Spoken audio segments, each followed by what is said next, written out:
mug covers my entire face. I usually exclusively drink iced coffee, but in the interest of trying to embrace winter, I'm going with a warm coffee today. A warm maple spice fancy coffee. I don't know what my coffee is, I don't know where it's from. Don't come to me for coffee advice. Hello everyone and welcome to another video from my narrowboat. If you're new here, my name is Laura. I live on a 48-foot narrowboat and I am a kitchen witch. I bring you videos about slow living, narrowboat living, all from a sort of pagan, witchy perspective, as well as recipes, paganism, and my personal practice, which focuses on rituals, not habits. Today I want to take you through 11 ways that you can lean into winter like a witch. I am someone that has traditionally hated winter, even though my birthday is in February. I'm not a big fan of the cold. I'm not a big fan of the short days. January and February are not my favourite parts of the year, let's just say that. And living on a boat can add an extra layer of hardship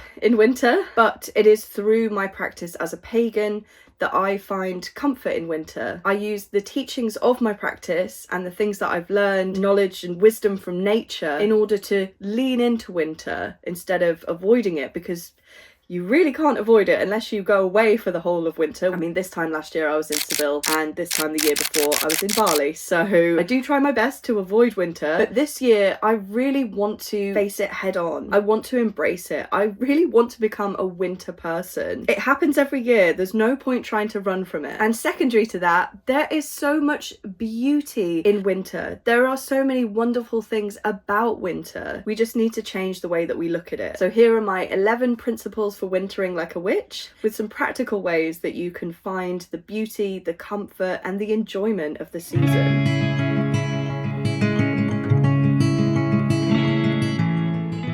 The first point is resolutions. Resolutions are stupid. If you woke up on the 1st of January, immediately ready to write down all of your goals for the year, jump straight into a restrictive diet, an exercise routine, not spending any money, being super productive, you're going against nature. January is not the beginning of the year for pagans. January is a time of stillness and contemplation. How do you know what you want to achieve in 2025? After the busy, social, hectic Christmas and New Year season, do you think you're immediately going to know what you want out of the coming year and how best to achieve it? Actions are all well and good, but actions take planning and thought and consideration. It's my belief that you're much better off doing some reflection. I mean, look at nature. Nature is asleep right now. To me, it seems unreasonable that you would jump into such an energy-laden, productive mindset when there is so little daylight and the world is asleep. Obviously, this only applies to the Northern Hemisphere. January is actually named after Janus,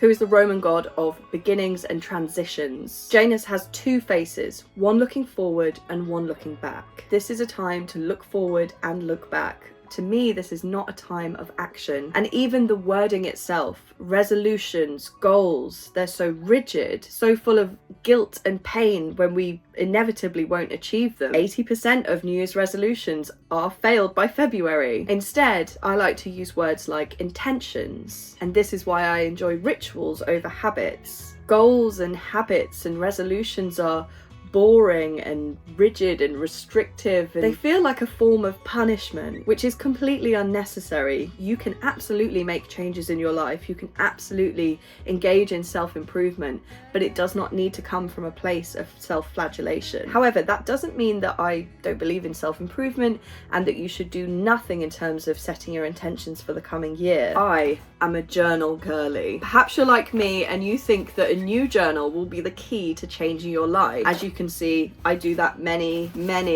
times throughout the year. I would recommend starting a new journal in January. One that isn't just about goals and measuring your success, but also about gratitude and daily rituals that add something not just to your body and your mind, but also your soul. You may choose to do a drawing each day, write a small poem. One thing that I like to do is just write down 3 or 4 words that reflect what happened to you that day, or the way that you might feel about that day. It's a good way of tracking your mood, and if you're not an extensive diary writer, which I definitely am not. It's a really simple thing to do to bring mindfulness into your day in a very small moment. Another way that you can honor the beginning of the year is by performing a threshold ritual. This is something that I actually like to do on the first day of every single month, but because we are at the beginning of a new calendar year, it does have a bit more weight in January. I simply take a handful of cinnamon powder, or any powder, any spice that aligns with your intentions if they're very specific, and I blow it through the threshold of my door, focusing on the intention that I wish to set. This is a great way of marking beginnings. The last thing that I like to do to set the wheels in motion for my intentions of the year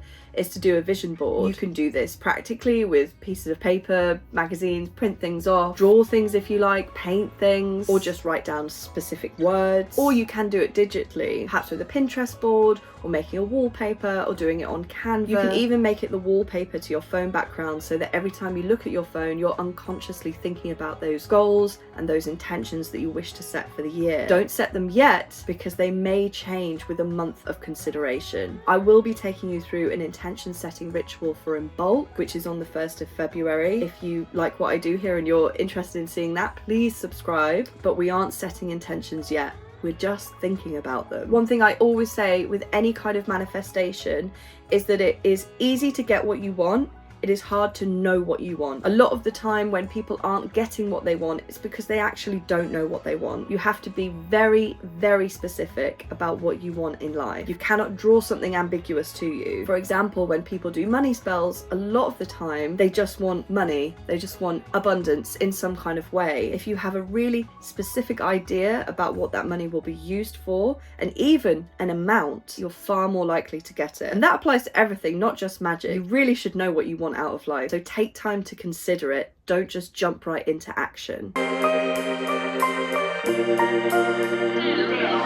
The second way that we are going to lean into winter is by cleaning out the cupboards, both literal and emotional. Winter is a liminal space, perfect for cleaning physical and energetic clutter. Just as nature has shed its leaves, we can shed what no longer serves us. Clearing out our cupboards and emotional baggage makes room for that renewal in spring. You need that empty space in your life. And I am talking about your actual cupboards. Yes, we like to do a spring clean, but it is January. It is the end of the Christmas season. I today took down all of my Christmas decorations. It's looking very bare in here now. But I also went through all of my cupboards, gave them a good clean. This is a very physical thing that you can do within your home, but it also reflects what you should be doing for yourself mentally and emotionally. Just in the process of cleaning out one of my drawers in the kitchen, and I've just found this, which is the champagne cork. Probably not champagne, probably just Prosecco, but it's the cork that we popped on the day that I moved into the boat, and a few weeks ago I just paid the boat off in full,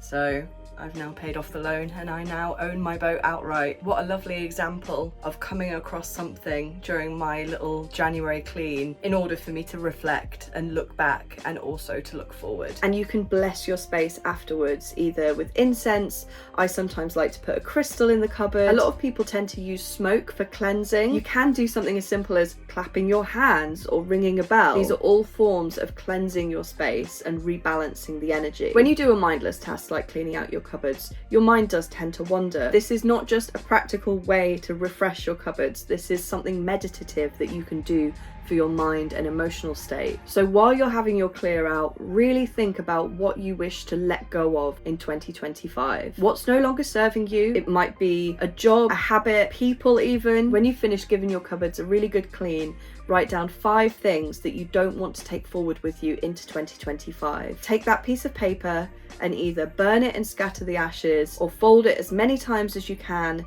tie it with a piece of string and throw it away. We do not need these things in 2025. Change is not just about what you bring to you, it's also about what you let go of.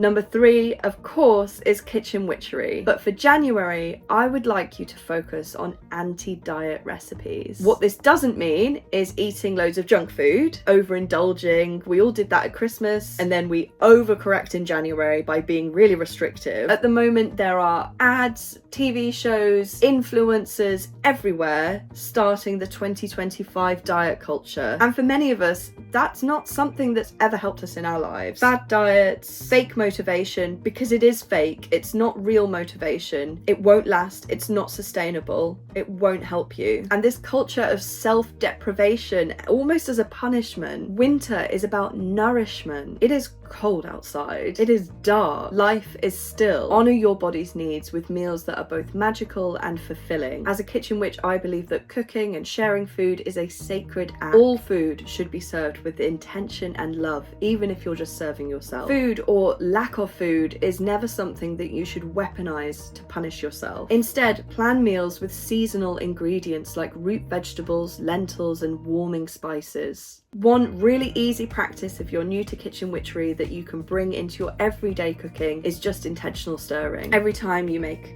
a coffee, a soup, some porridge, whatever it might be, if you're stirring it, stir it clockwise to bring something in or anti-clockwise to cast it out. You could be focusing on your intention for the day, the week, or your larger intentions that you're thinking about bringing in for the year.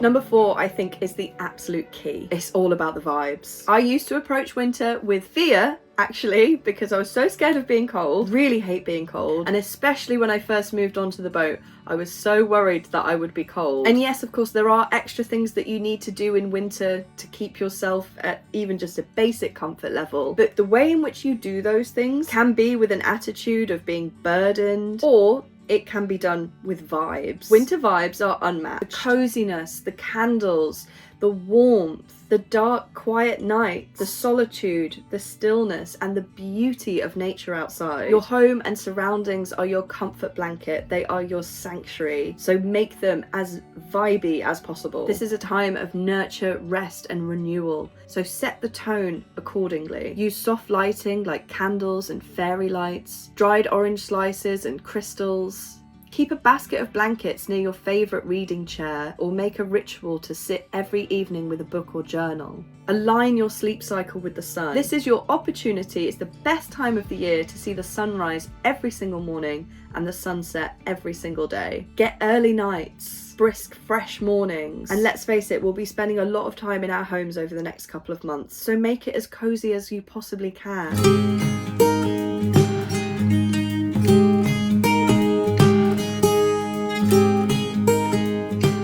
Number 5 is connected to that, and that is to embrace the stillness. Winter is a sacred pause echoing the dormancy in nature. Lean into this stillness by incorporating moments of quiet reflection and slow, intentional activities. Just lighting a single candle every morning with the sunrise can achieve this. This is about mindset. You might want to spend 5 minutes focusing on the flame of the candle, meditating on the warmth within and the spark that's inside you, ever growing until spring. It can be really tempting at this time of year, especially when it's really cold, to just stay in our homes and not leave as much as we possibly can. But getting out into nature and looking at the world at this time of year is so rewarding. Bare trees, frozen ponds, snowy landscapes. Just looking at this really helps me to embrace the stillness and quiet within myself at this time of year. It takes the pressure off and helps me to slow down. If the whole world around me is still, why can't I be still? You may want to bring offerings like seeds for the birds, or biodegradable gifts for the earth. I think a lot of people misconstrue any type of witchcraft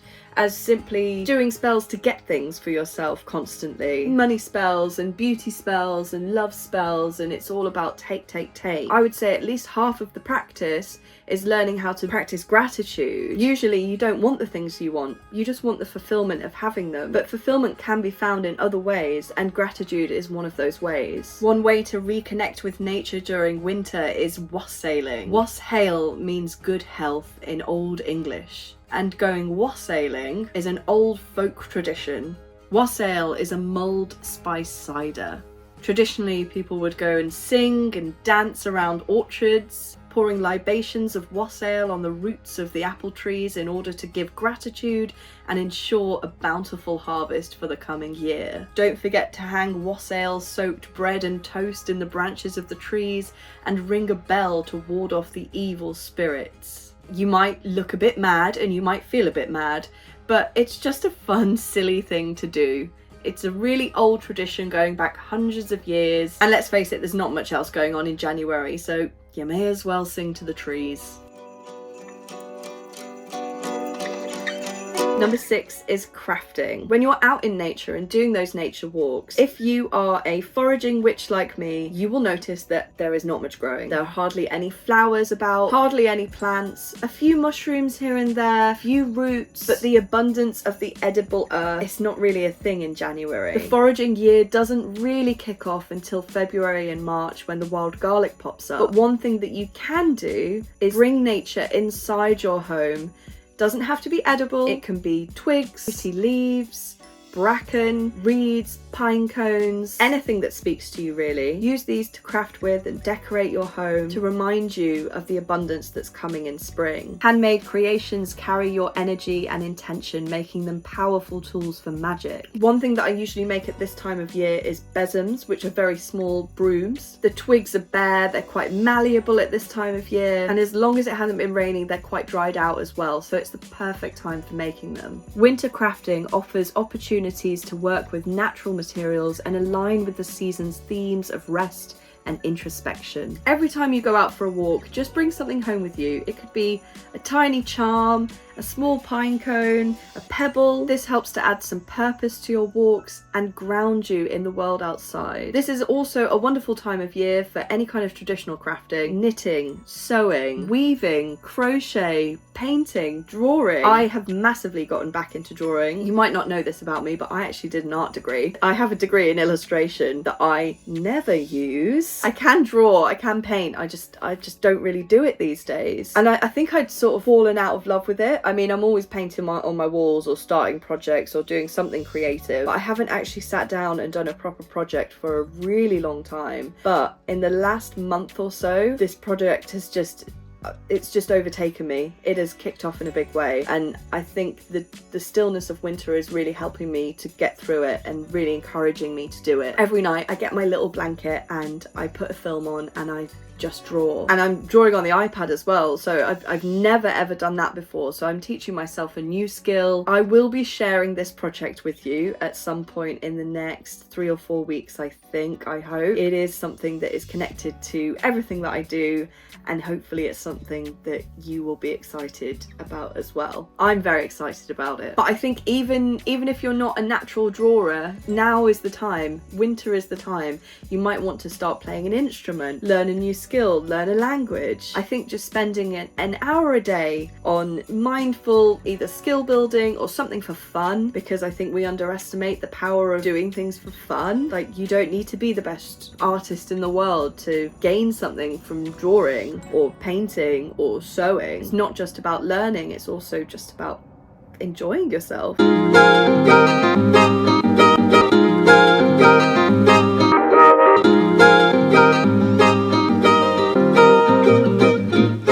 Number 7 is to look to the sky. The winter sky on a clear night, I don't think that can be beaten. I think it's one of the most beautiful sights. Right now, depending on where you are in the world, but certainly in the UK, the planets are all in a line. So many of them are visible right now, and it's so beautiful. And I know it's cold and it's hard to rouse yourself to go out at night. Trust me, that's what I've been doing this week. But even taking a few minutes every day to go and have a look at the moon or the stars or just the sky in general really connects you to nature. It connects you to ancestral wisdom. It just connects you to all of space and time. And why would we not be looking up at the sky? It is the most incredible sight that we have. How could you not gain some meditative reflection and introspection by looking at the whole universe? So just never stop looking at the sky. One thing that I do actually is sometimes I've asked ChatGPT, like, what can I see right now? Because if you tell it where you are and what time it is, it can usually tell you what planets are visible, what stars and planets and constellations are visible in the sky and where to look for them. So if you ask ChatGPT, it will give you a list, and then just use the compass to work out what is where. It's a really, really good way, because sometimes when you look on Google, everything is so time dependent. It can be really hard to figure out exactly what you're looking at. But if you ask ChatGPT, it will just literally give you a list based on your time zone, based on where you are, and it's tailored to you. We've had a lot of clear skies recently. I don't know if this is fact, but I feel like the sky does tend to be a bit clearer over winter. There certainly seems to be less rain in winter. I'm not a weatherman, woman, person. It's a really good time to make moon water. Getting so much beautiful moonlight right now. I think the moon is full right now and for the next couple of days if you're watching this video when it is published. So now is a great time to make full moon water, and we can use that for the intention setting ritual for in bulk, so hang on to it. Number 8 is a really important one for January, and that is rituals in self-love. This is a time of year when you are being bombarded with the idea that you are broken somehow, you're not good enough, you need to be fixed, you need to exercise, you need to lose weight, you need to change how you look, you need to change your career, you need to earn more money. Does that mean that you shouldn't change things that you don't like about yourself or that you're not happy with? Absolutely not. But it should come from a foundation of self-love and appreciation. Focus on self-love and nurturing rituals instead of societal pressures. Take ritual baths with salts, rose petals and oils like lavender to honor your body and spirit. On my Instagram, I actually made a self-love jar, which is pink pickled onions with pomegranate seeds. It also contains a little bit of rose water, a little bit of maple for sweetness, and then I put the pickled onions on pretty much every meal that I eat. I absolutely love them. And the irony of that is that I'm choosing the ingredients based on their magical properties. I'm not thinking about the nutritional profile of it. But the ironic thing is that those pink pickled onions are great for the body. They're great for your gut bacteria. They're a fermented food, so they're just all round fantastic for your health. That's not the main goal of me making it. The main goal is the intention of self-love, but the side effect is all of these wonderful health benefits. So you can do exactly what you would do, just from a different perspective. If you want the recipe for my pink pickled onions, I will leave them in the description box below. One thing that you can do if you want to add some extra potency is every time you put those pink pickled onions, I keep saying pink pickled onion, it's hard to say it, pink pickled onions. Every time you put them onto your food, you can add an affirmation such as I am good enough, I am beautiful, I love myself, something that affirms your confidence. Number 9 is to celebrate the warmth and light. Even in the darkest months, light persists. Honor the return of the sun and the balance of light and dark with rituals that bring warmth to your spirit and home. Lighting a candle at dusk every evening is a way of honoring the light, offering gratitude for the day and hope for return of longer days. If you are lucky enough to have a fire, I definitely suggest cooking with fire at this time of year, but I realise that I'm very much in the minority here. I have a stove because I live on a boat, but most people do not have access to fire. If you have somewhere that you can go outdoors and safely have a fire with friends, I really recommend doing that. Obviously, again, it is very cold right now, but it's so lovely to spend time with friends by the fire in the outdoors, all wrapped up in blankets under the moonlight, and it gives you the opportunity to cook with fire as well, which is a really wonderful thing to do in winter. Just lighting a candle while you're cooking or lighting one ritualistically at the end of the day is another way to honor the light. And this goes back to the vibes as well. I think the way that you light your space is so important at this time of year. No big lights, never the big light. We all know not to do the big light. It should all be candlelight, lamps, fairy lights, the light of the fire, the glow of the coals. But you can replicate that. One thing that I really miss from my old house is a salt lamp. I had the most beautiful big salt lamp that I kept in a disused fireplace that was in my room. It just made the most beautiful glow. I can't have a salt lamp in the boat because they just absorb any moisture in the air. They drink it all up and then they piss themselves. I can no longer have a lovely salt lamp in the boat, but if you live in a house, you can absolutely have a salt lamp, and it's such a great way of replicating like the glow of a warm fire.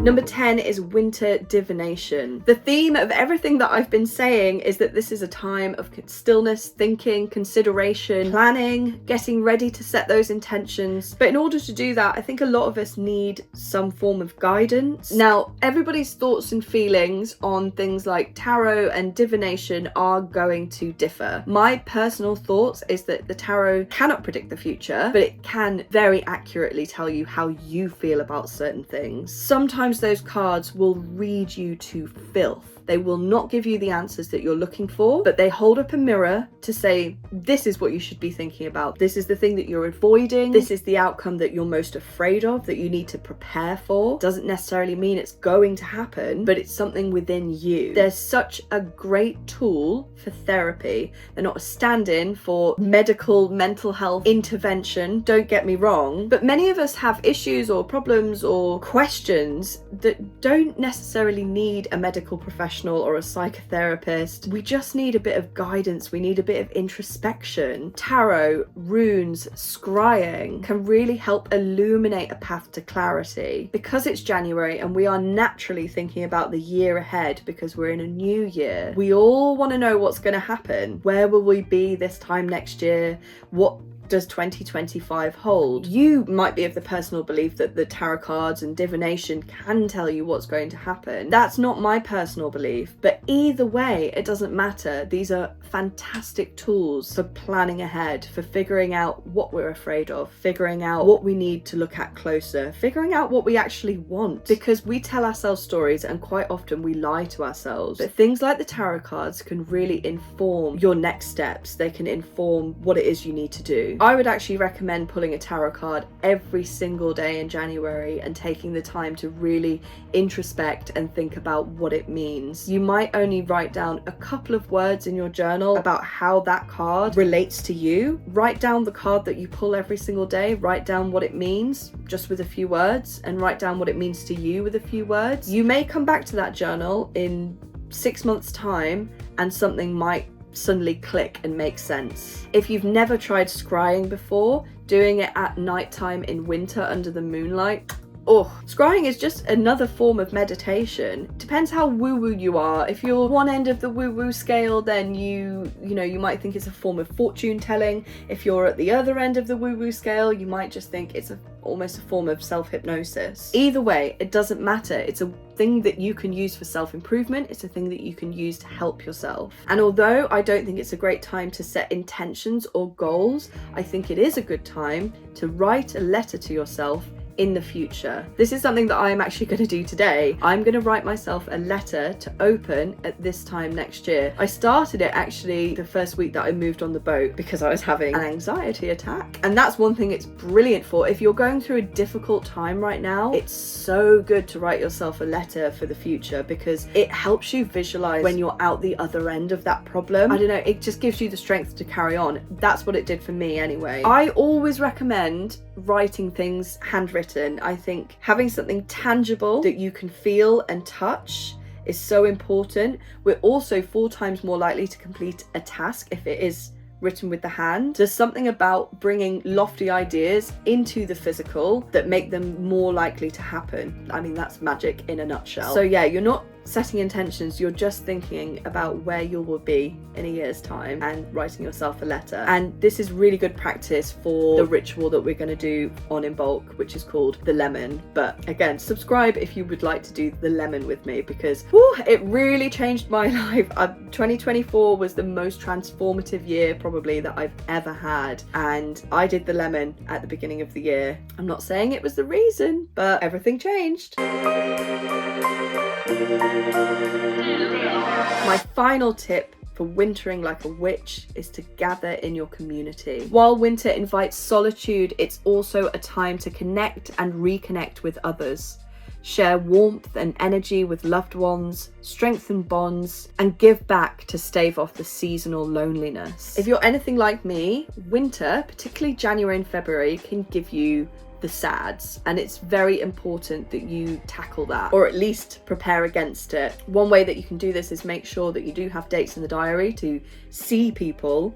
I think after the festivities of Christmas and the hustle and bustle, we tend to retreat in January into our own little sanctuaries, our own little caves, and we don't really set social expectations on anyone. Everyone's on a diet, everyone's saving money, no one's going out, no one's doing anything, but you can do nothing together. So all of the last 10 tips of how to winter like a witch, take a few of those and just do it with friends. The winter walks, the crafting, the tarot. Set up an evening to do one of these things with your coven or with your group of friends, or even just one friend or your family. Throughout Christmas, a lot of us spend time with people through obligation. You might see people that you wouldn't normally choose to hang out with. January is time that you can all get together with the people that you really, really want to see, and just make sure that you keep that social aspect of your life up and running. Thank you so much for watching one of my videos. I honestly appreciate everybody who watches these, and I can't wait to take you through some of the rituals and ways that I've incorporated my practice